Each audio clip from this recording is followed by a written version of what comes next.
let's talk about the composition of functions. And I've written two functions on the board here. They're on your paper if you're following along on your notes. And the first question says to find g of 3. And this is going to be really basic. Basically, we're just going to take what we know, the 3, that's my input, and I'm going to put it in the place here of my input, which would be 3 plus 1. That gives me 4. No surprises, not hard at all. That was x. X is 3. X plus 1 is 4. Done. Okay.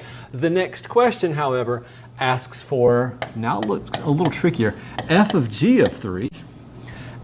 But lucky for us, we just did part of this problem. And here's the part we did right here. Let's highlight. We did this. We found out what g of 3 was. We already did. We did that part right here. We found out it was 4. We've already done the hard, well, it's not hard. We found out what it was. We found out that it was 4, so what we're going to do is really have f of 4. You don't have to go all crazy with your highlighting like I am, but I just want to point out that g of 3 is 4. We found that out. So what we're really finding now is f of 4. So what we're going to do is take this 4. It's our new input, and we're going to plug it into the f function now. So in the place of x, we're going to put a 4. We can do it here. We definitely have to do it here. 4 squared. So I really have 4 squared, which is 16. Okay, so the first two problems really were basically just one big problem. Like this one built to this one. Let's talk about what really happened though. At the beginning of the second problem, you already knew some information, and that information was on the inside. So whenever you're dealing with a composite function, we'll talk about what that means in a second, you're going to have to work your way from the inside out, okay? So composition of function, a composite function, is when you have a function inside another function. So I want to find out f of g of 3. Wait a minute, what? Okay, find g of 3, get that number.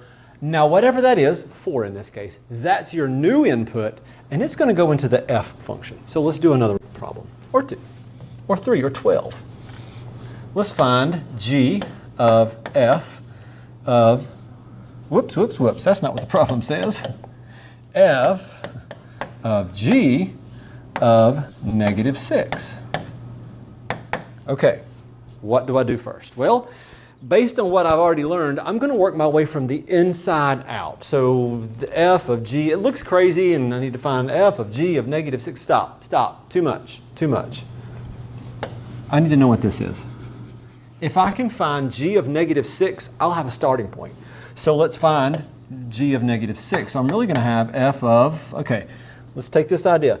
Negative 6 is going to go into the g function. So we're going to have negative 6 plus 1. If you're writing way too much by doing this, that's fine. I know that's negative 5. You know that's negative 5. Save yourself the trouble. But basically, we just evaluated that as negative 5. Everything that's highlighted here is all the same. So my original input was negative 6, right? It goes into the g function, it gets evaluated, and it gets evaluated as negative 5. Now that negative 5 is my new input, but where does it go? It goes into the f function.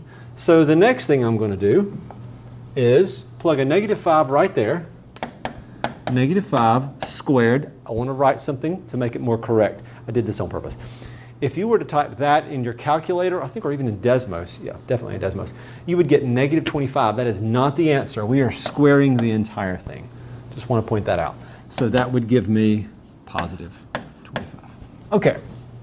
Again, notice that we worked our way from the inside out.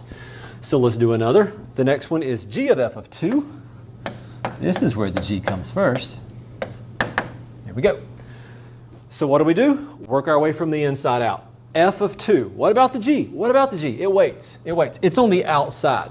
Okay. The example I used to use when I taught this was if I wanted to leave right now, like I wanted to leave where I am, I'm at school right now, and I wanted to go home. Then what would I do? Well, I'd walk out of this room and I'd walk down the hall and I'd go down the stairwell and I'd get in my car, right? I can't just jump to my car. I can't teleport. That is on the outside. This is where I eventually want to go. But I can't get there until I've dealt with stuff on the inside. So this is the inside stuff. You deal with inside before it comes on the outside. There's a life lesson in that too. Don't try to force change from the outside in. Anyway. G of what? Okay, well, whatever f of 2 is. So what I'm going to do is take a 2 and plug it into the f function, which gives me 2 squared. Okay, now 2 squared, that's 2 times 2, which is 4.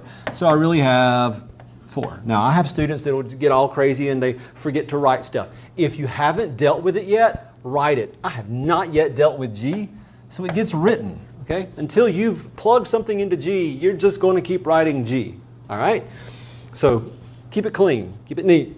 So if you really want to highlight, you want to go all crazy with it, let's go green. I don't know why. Let's just go green. This is this, which evaluated to be this. In that entire process, we never dealt with G. Now we're ready to deal with G.